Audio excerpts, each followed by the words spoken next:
Welcome to the online class students. आज हम पढ़ने वाले हैं कक्षा 5वीं का जो हमारा पार्ट था कीड़ों और जानवरों की अनोखी दुनिया, पार्ट 8 था। हम वह पढ़ रहे थे, उसका पर्यावरण का भाग 2 पढ़ने वाले हैं आज हम।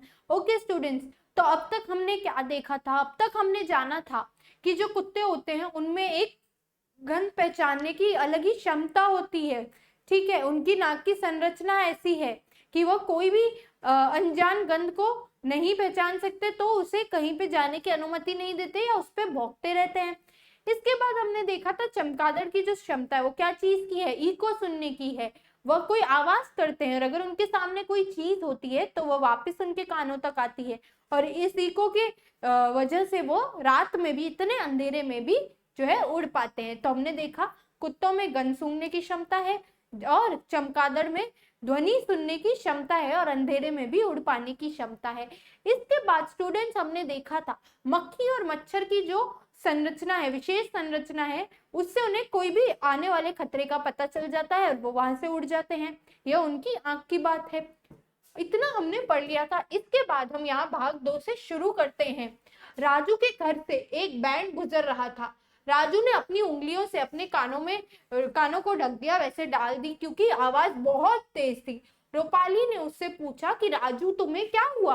राजू उत्तर देता है कि बहुत शोर है, बहुत तेज शोर है।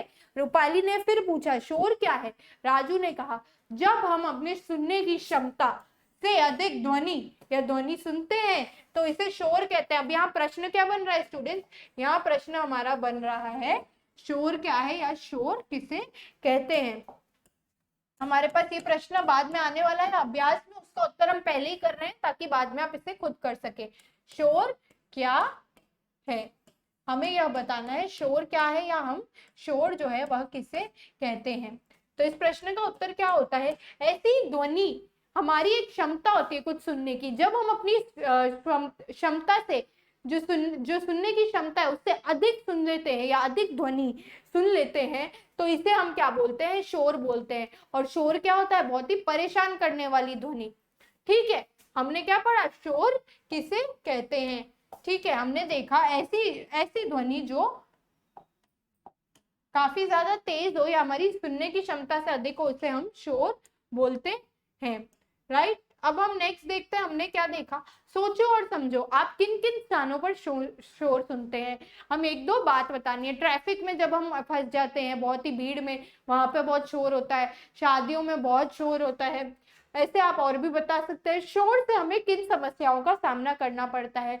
कई बार तेज सर भी दुखता है, कई बार कान भी दुखता है और बहुत ज्यादा नींद भी आती है, तो ये भी शोर की वजह से होता है। हमें शोर क्यों नहीं करना चाहिए? हमें शोर अच्छा और शांत वातावरण बनाने के लिए नहीं करना चाहिए।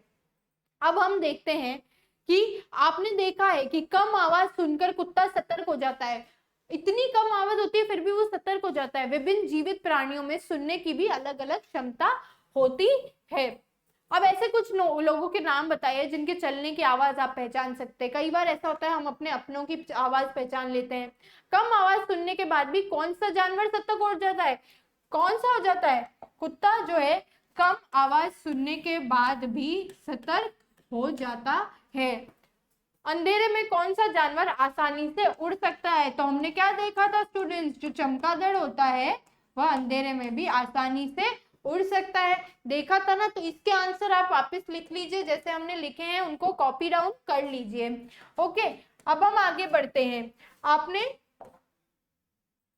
आपने कई तरह के जानवर देखे हैं। कुछ विशेष मौसमों में कुछ जानवरों को नहीं पा सकते। कई बार ऐसे होता है कि जब कुछ विशेष मौसम है तो कुछ, जैसे हम देख लेते हैं जो हमारा पर्वतीय भालू होता है वो क्या करता है? हाइबरनेट कर लेता है या फिर वो सो जाता है। तो कुछ विशेष मौसम में कुछ जानवर हमें नहीं मिलते हैं। वो हमें क्या है, गर्मियों में नहीं मिलेंगे, वो सर्दियों में बाहर आएंगे। अपनी नोटबुक तालिका में ऐसे जानवरों के नाम भरे जो अधिकतम कुछ कुछ मौसमों में नहीं देखे जाते। जैसे कि हमें यहाँ बताया जा रहा है छिपकली, सांप, मेंढक, ऐसे हमें तालिका बतानी है और ये भरना है। इनके बारे में चर्चा करें। बरसात के मौसम में मेंढक अधिकतम क्यों देखे जाते हैं? क्योंकि उनको जो बाहर का ठंडा वातावरण है पानी से भरा, वह अच्छा लगता है। गर्मी के समय मेंढक कहाँ चले जाते हैं? ये भी हमें बताना है। सर्दियों में मच्छर क्यों कम पाए जाते हैं? ये भी हम बताएंगे। अब सेजल और संदीप के बीच का वार्तालाप देख रहे हैं हम। भैया क्या मैं भी मछली की तरह पानी में रह सकता हूँ और पक्षी की तरह उड़ सकता हूँ? जिसपे वह बोलते हैं कि सभी जीवित प्राणियों की अपनी विशेषताएं होती है, मनुष्य, पक्षी, कीड़े आदि ये सब एक दूसरे से डिफरेंट है, भिन्न है। हम पृथ्वी पर रहने वाले जीवधारी हैं, हम पानी पर नहीं रह सकते। अब चींटियों के शहर की बात कर रहे हैं। सेजल के घर के एक कोने में एक चींटी का जो छेद है, हम कई बार देखते हैं हमारे घर में ऐसे छेद बन जाते हैं, चींटियां इसमें प्रवेश कर रही थी। वो कैसे प्रवेश कर रही थी? एक सीधी रेल बना करके प्रवेश कर रही थी। इसी तरह बागीचे में भी एक पॉट के नीचे बहुत सारी चींटियां चलती दिखाई दे रही थी। वहां थोड़ा सा नम वातावरण था। जब पॉट हटा दिया तो सभी चींटियां अपने अंडों को हटाना शुरू कर चुकी थी। उसकी माँ ने समझाया कि चींटियां समूह में रहती है, उनकी अपनी ही दुनिया है। चींटियां मिट्टी, पेड़ों और घरों में सुरक्षित स्थानों पर रहती है जहाँ पे वो अपने अंडों को सुरक्षित रख सके। चींटियां अपने पीछे एक तरल पदार्थ छोड़ती है ताकि सभी चींटियां उस मार्ग पर एक दूसरे का अनुसरण कर सके। चलते वक्त एक तरल पदार्थ छोड़ती है जिससे क्या बनती है? एक लाइन बनती है जिसपे सब साथ में चलती हैं।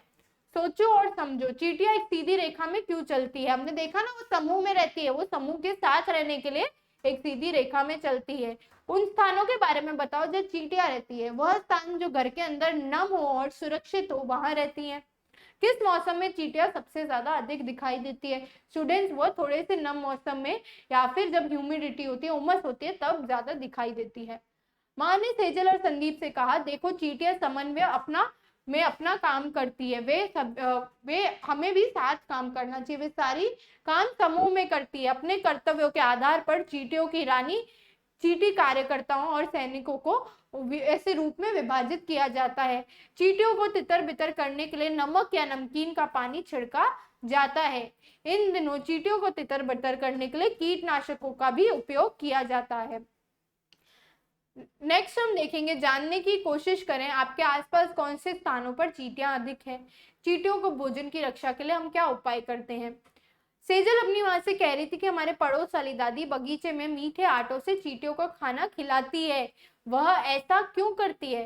तब उसकी माँ उसे बताती है कि बहुत से लोग चींटियों को खाना खिलाते हैं, उन्हें लगता है कि हर जीवित प्राणी को भोजन उपलब्ध कराना चाहिए। क्या करना चाहिए? भोजन उपलब्ध कराना चाहिए।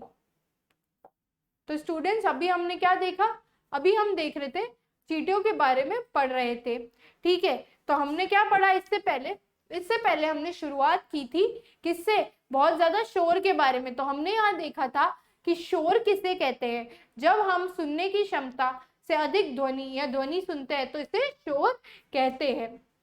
फिर हमने यहाँ पे देखा था, नेक्स्ट था हमारे पास ऐसे कुछ जानवर जो सिर्फ कुछ ही मौसमों में बाहर जाते हैं। हमने इसका एक उदाहरण देखा था, पर्वतीय भालू जो सिर्फ ठंड में ही बाहर आते हैं, वह गर्मियों में काफी लंबे समय के लिए सो जाते हैं। या फिर हमने पांडा का भी उदाहरण ले लेते हैं, वह भी काफी समय के लिए सोते हैं और फिर एक समय पर ही बाहर आते हैं। फिर हमने यहाँ पे देखा था चींटियों के बारे में। हमने पढ़ा था कि जो चींटियां होती है वो कैसे काम करती है? समूह में काम करती है। और वो जो चींटियों की रानी होती है वह हर काम को जो है हर चींटियों में हर काम को विभाजित कर देती है। हमने चींटियों की एक विशेषता पढ़ी थी कि वह एक सीधी रेल बना करके चलती हैं। वो कैसे चलती हैं? तो हमने देखा था कि जो चींटियां होती है वो चलते चलते अपने पीछे एक तरल पदार्थ छोड़ती है, जिससे कि बाकी की चींटियां पहचानती है कि उनकी ही चींटी का एक तरल पदार्थ है और उसी को फॉलो करते हुए उसी के पीछे पीछे चलती है। तो वो चलेगी तो सीधे सीधे ही छोड़ेगी तरल पदार्थ, तो वह उसके पीछे सीधे सीधे चलती है।